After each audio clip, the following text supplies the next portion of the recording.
मोहनपुर गृह में स्थित स्कूल में गणराज्योत्सव की तैयारी चल रही थी। सभी बच्चे कक्षा में इकट्ठे थे। सभी ध्यान दे रहे थे।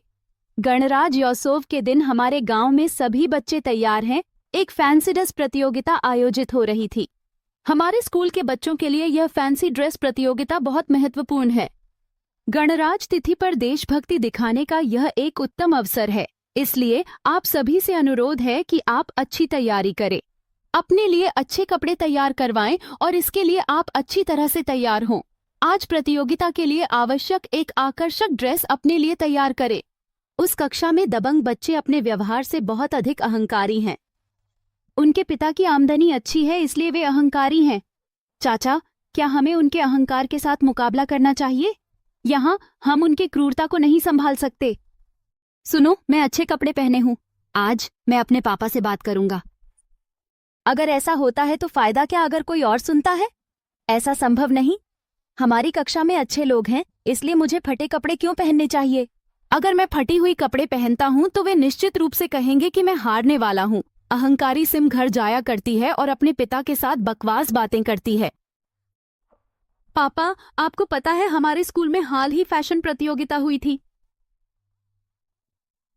प्रतियोगिता चल रही है, शहर जाकर मेरे लिए अच्छी ड्रेस देख लो। आज प्रतियोगिता में आओ। ठीक है बेटी, जैसा तुम्हें पसंद है वैसे ही करो। मैं ड्राइविंग के लिए गाड़ी ले आता हूँ। ठीक है बेटी। इसी बीच सीमा पापा से कह रही है कि प्रतियोगिता के लिए साधारण कपड़े लाओ। और वहीं स्कूल में एक गरीब परिवार भी प्रतियोगिता में भाग लेने के लिए सब कुछ तैयार कर रहा है। अम्मा, मुझे भी प्रतियोगिता में भाग लेना है, लेकिन हमारे पास पैसे नहीं हैं। सीमा कह रही है कि तुम अच्छी ड्रेस लाओगी।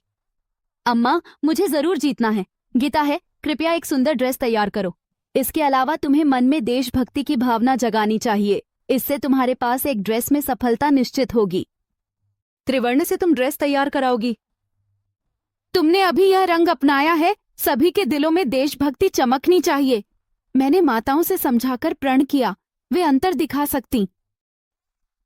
लेकिन मैं तुम्हारे लिए ऐसी कोई पोशाक नहीं बचाने का सोच रहा था। मैं तुम्हारे लिए एक सुंदर तिरंगे का लहंगा तैयार कर रहा हूं। लेकिन माँ, क्या यह संभव है? मेरे पास तिरंगे रंग में सुंदर और कुछ नए कपड़े हैं। इसी से मैं तुम्हारे लिए लहंगा बना रहा हूं। यह मेरा गर्व है। यह हरा रंग है, यह आपके पापा का कंघा है, यह सफेद रंग है। फिर यह मेरा केसरिया दुपट्टा। अब यह पूरा तिरंगा नहीं है। सड़कों पर घर साफ करने का काम दिन में मैं करता हूँ, फिर रात में तुम्हारे लिए लहंगा चमकाने का काम करता हूँ।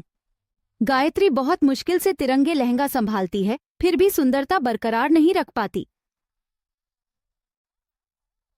प्रतियोगिता शुरू होने वाली है। सीमा ने एक पश्चिमी पोशाक पहनकर सभी के सामने चलनी शुरू की। ग्रैंड में कोर्ट के बच्चे अलग अलग तरीके से रेडिएट करके खड़े हुए हैं।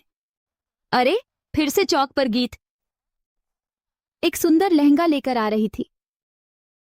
वह त्रिवर्ण लहंगा था और बेहद सुंदर था। सभी को यह बहुत पसंद आया। अब प्रधानाचार्य मैडम विनर ने किसे घोषित किया? बच्चों, आप सभी को गणराज्योत्सव की शुभकामनाएं। आप सभी ने बहुत मेहनत की। आप सभी ने बहुत मेहनत की। आप सभी ने भी मेहनत की। इस कारण से मैं इसे पूरी तरह से समझकर और तारीफ करके उसकी सराहना नहीं कर पा रहा हूं। लेकिन हम मैडम विनर को कैसे संभाल सकते हैं? इसलिए आज के फर्स्ट प्राइज विनर गीता है, क्योंकि वह दृढ़ता से अपने देश प्रेम को सभी लोगों के सामने स्पष्ट रूप से दिखा रही हैं। आज गणराज्योत्सव के दिन उनकी मुख्य दृष्टि घर की ओर है। आज गणराज्योत्सव के दिन उनकी मुख्य दृष्टि घर की ओर है। माए ने एक आकर्षक व्यक्ति को देखकर हमें देखने आई। उनके मन में अपने देश के प्रति गहरा देशभक्ति भाव होना चाहिए। गीता, मामा, तुम्हारे बेटे का प्रिंसिपल हम पर असर। मामा, मैंने कितने महंगे कपड़े खरीदे हैं, फिर भी तुमने मुझे फर्स्ट प्राइज नहीं दिया। बेटी गीता, उसकी ड्रेस से हमें समर्थन मिलता है, फिर भी हमें परेशानियां आ रही हैं। वह महंगे कपड़ों में नहीं आता। हमारे त्रिवर्ण को देखकर हमारा दिल देशभक्ति से भरा है। उससे आज वह विजेता मामा मुझे पूरी तरह से समझ आया और यहाँ उपस्थित मामा भी हैं। मैंने हमारे देश का प्रतीक अपने कपड़ों में लगा रखा है। देश के बारे में प्रेम और भी अच्छी, लड़की और भी अच्छी। आज का सेकंड प्राइज सीमा को दिया जा रहा है और फिर से प्राइज महंश को दे रहे हैं। सीमा तो बहुत खुश है।